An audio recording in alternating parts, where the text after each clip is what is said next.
24 ஆண்டுகள் அந்நிய ஏகாதிபத்தியத்தை எதிர்த்து சிறைவாசம் கண்ட ராமநாதபுரத்தின் மன்னர் ரிபல் முத்துராமலிங்க விஜய ரகுநாத சேதுபதி அவர்களின் பெயரை ராமநாதபுரம் நகராட்சிக்கு உட்பட்ட புதிதாக அமைக்கப்பட்டுள்ள பேருந்து நிலையத்திற்கு சூட்ட வேண்டும் என்று தென் தமிழர் கட்சியும் ஏனைய தமிழ் தேசிய அமைப்புகளான தாய் தமிழர் கட்சி, வைகை பாசன விவசாய சங்கம் மற்றும் மன்னர் சேதுபதி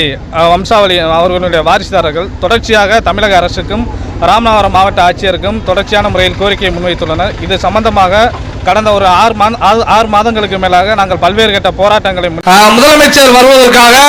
ஒரு ஏற்பாடுகள் நடந்து கொண்டிருப்பதாக இங்கே ஆங்காங்கே செய்திகள் வந்தவன இருக்கிறது. அப்படி நீங்கள் இந்த பேருந்து நிலையத்திற்கு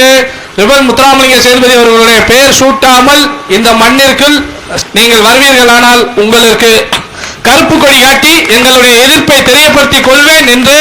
நான் சார்ந்த தென் தமிழர் கட்சியின் சார்பாகவும் தோழமை இயக்கங்கள் சார்பாகவும் இந்த இடத்திலே பகிரங்க எச்சரிக்கையாக நான் தெரியப்படுத்திக் கொள்கிறேன்.